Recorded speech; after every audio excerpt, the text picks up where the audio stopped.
विद्यार्थी मित्रांनो, आपण जो 17 डिसेंबर 2023 रोजी जो आपला पेपर झाला त्या पेपरमधील सांख्यिकीवर जे काही उदाहरणे आले त्या उदाहरणावरची काय आपण संभाव्य उत्तरे बघणार आहे. तर बघा, ए सेट मधलं बघा 21 नंबरचं उदाहरण बघा. मागील व्हिडिओमध्ये बघा सेम टू सेम आपण अशाच प्रकारे म्हणजे आपण मागच्या आठवड्यामध्ये जी काही उदाहरणं घेतली फक्त संख्या बदलली आहे, फक्त एवढंच झाले. अँगल तसा तसा आहे. इमारत बांधताना विविध बाबीवर चर्चा खर्च दाखवणाऱ्या वृत्तालेख दिला आहे. इमारत बांधणीचा एकूण खर्च 5,40,000 रुपये हा खर्च झालेला आहे. त्यावरून लोखंडासाठी झालेला खर्च किती? बघा, सर्वात पहिले काय विचारलंय आपल्याला, हा एवढा खर्च झालाय. ठीक आहे, म्हणजेच काय आपल्याला विचारलंय की लोखंड किती आहे? 45. बघा, लोखंड किती आहे? 45. सिंपल उदाहरण आहे. किती? 45 डिग्री. ठीक आहे, आपल्याला टोटल आपला हा जो आहे हा काय 360 डिग्रीचा आहे. आणि या 360 डिग्रीवर एकूण किती खर्च झाला इमारतीचा? तर 5,40,000 आपला टोटल खर्च झालेला आहे. मग काय 0 कटले. मग 1 डिग्री बरोबर 9 1 9 9 2 18 9 चूक 36 9 5 45 9 सकी 54. ठीक आहे, म्हणजेच काय 4/60 म्हणजेच काय 15 म्हणजेच काय 1,500. 1 डिग्री म्हणजे 1,500. आपल्याला खर्च विचारला आहे लोखंडावर किती खर्च झाला, तर 45 डिग्री झाला. 45 डिग्री म्हणजेच काय 45 गुणिला 1 डिग्री म्हणजेच काय 1,500. टोटल झालं उत्तर. यात जर बघितलं आपण तर 0.7 असे. बघा, युनिट डिजिट कोणत्या कोणत्या ठिकाणी 0 आहेत, तर सर्वच ठिकाणी 0 आहेत. जर आपण बघितलं की या 45 ला 15 ने जर गुणला आपण की 15 5 75 15 5 75. मग बघा तिसऱ्या स्थानावर बघा या पर्यायामध्ये 5 हा युनिट डिजिट कुठे, तर एकाही ठिकाणी नाही. पर्याय क्रमांक 2 3 4 मध्ये नाही, तर पर्याय क्रमांक 1 वर आहे, म्हणून पर्याय क्रमांक योग्य आहे. मग बघा इथं 7 बाकी राहिले. 15 चूक 60 आणि 7 67 म्हणजे बघा 67,500 त्याचा पर्याय आला. जर तुम्ही युनिट डिजिट म्हणून गेले असते तरीही तुम्हाला काय सहजरित्या तिसऱ्याच गुणाकारात समजलं. 15 5 75 युनिट डिजिट आला तुमचा. 75 मधला 5 कोणत्या मध्ये बघा 5 आहे, तर फक्त पर्याय क्रमांक 1 वर आहे. तर बघा आता दुसरं उदाहरण बघा की एका गावात मराठी जाणणारे म्हणजे मराठी भाषा ज्यांना येते असे किती जण आहेत? 82. बघा, मराठी जाणणारे म्हणजे न जाणणारे किती मग 18. मग आता बघा हिंदीमध्ये किती येतं? हिंदीमध्ये दिलेले आहे 76%. बघा, हिंदी जाणणारे किती जण आहेत?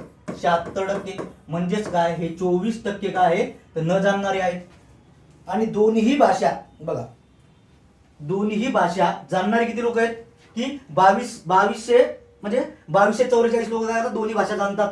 तर त्या गावात 8% दोन्ही भाषा न जाणणारे. बघा, 8% काय दोन्हीही भाषा न जाणणारे. ठीक आहे, एवढे लोक आहेत. मग बघा दोन्ही भाषा, मराठी भाषा न जाणणारे किती? न जाणणारे 18 आहे. आणि दोन्ही भाषा न जाणणारे काय 8 आहे. म्हणजेच काय 18 - 8 म्हणजेच काय 10. हिंदीमध्ये न भाषा जाणणारे किती? 24% आहेत. त्याच्यातून दोन्ही भाषा न जाणणारे 8% म्हणजेच किती राहिले की 16.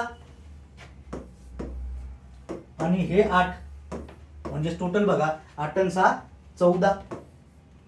आणि हे आले 34% लोक जे आहेत ते काय आहे दोन्ही भाषा जाणत नाही. मग काय भाषा जाणणारे किती टक्के राहिले, तर 100 - 34 म्हणजेच काय 66% लोक भाषा जाणणारे आहेत. मग बघा आपल्याला तिथे एक वाक्य दिलंय की दोन्ही भाषा जाणणारे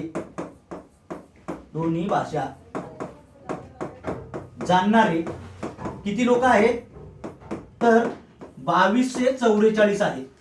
ठीक आहे, आणि ते पर्सेंटेज मध्ये किती आहे? 66% आहेत. बघा 66% म्हणजेच आहेत.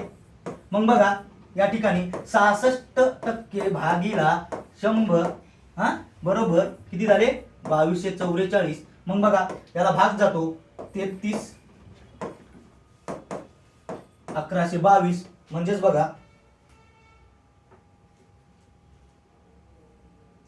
बघा 33 बरोबर x भागिला 100 बरोबर 1122.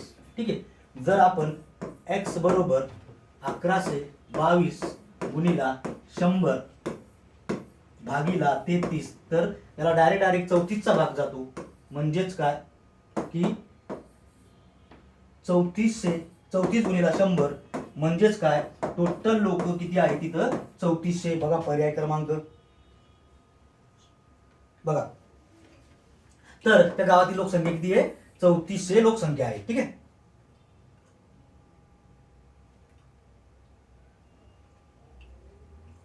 आता बघा सोबत हिस्टोग्राम मध्ये एक विशिष्ट शेअर बाजारात बंद किमतीची वारंवारता दिली आहे. हा बघा हा क्वेश्चन मे बी कॅन्सल होऊ शकतो. कारण काय विचारलंय तुम्हाला पर्सेंटाईल विचारलंय किती 80. पर्सेंटाईल म्हणजेच काय तर 0.8 म्हणजेच कसं भागिला 100 म्हणजे 80. बघा जर आपण विचार केला 80 पर्सेंटाईल तर हिच्या पर्यायामध्ये बघितलं तर 10 ते 20 म्हणजेच काय या ठिकाणाहून 10 ते 20, 20 ते 30, 30 ते 40 आणि 40 ते 50. जर आपण इथं योग्यरित्या बघला 40 ते 50 हा पर्याय इथं रिमूव्ह होतो. ठीक आहे. कारण की 80% तिथं लागत नाही. 30 ते 40 हाही पर्याय रिमूव्ह होतो. पर्याय राहतात दोन 10 ते 20 आणि 20 ते 30. जर आपण बघितलं सर्वात जास्त वारंवारता आहे 15. या 15 वारंवारतेचा विचार केला आणि याला जर 80% जर गुणलं तर 0.8 म्हणजेच काय येणार 12.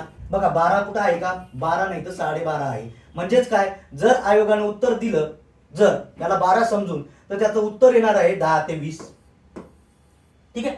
मात्र या वारंवारतेचा विचार न करता जर बघितलं आपण तर बघा जर आपण ग्रुपहून बघितलं म्हणजे याच्याहून जर बघितलं 10 ही जी आहे नंबर किंवा ग्रुप आहे याला जर आपण 80% मध्ये जर बघितलं तर 8 उत्तर येते. तर बघा 8 वारंवारता कशाची आहे तर 10 ते 20 मध्ये वारंवारता त्याची दिलेली आहे. ठीक आहे.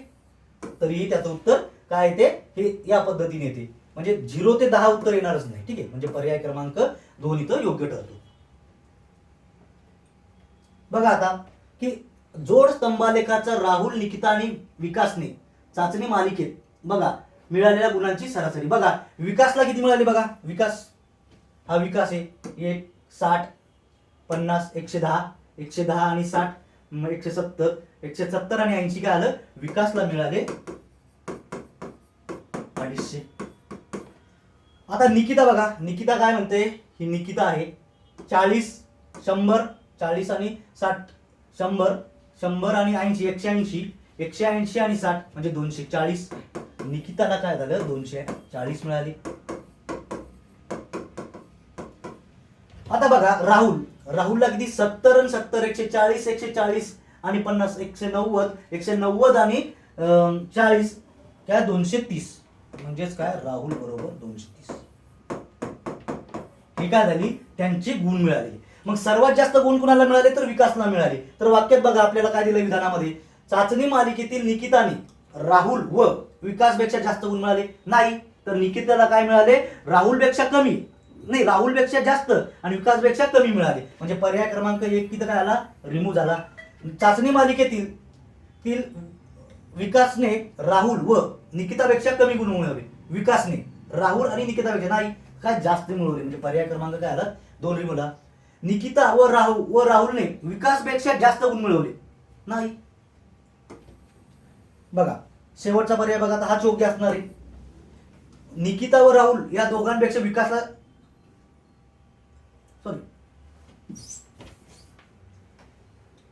निकिता आणि राहुल या दोघांनाही विकासपेक्षा कमी गुण मिळाले. बरोबर.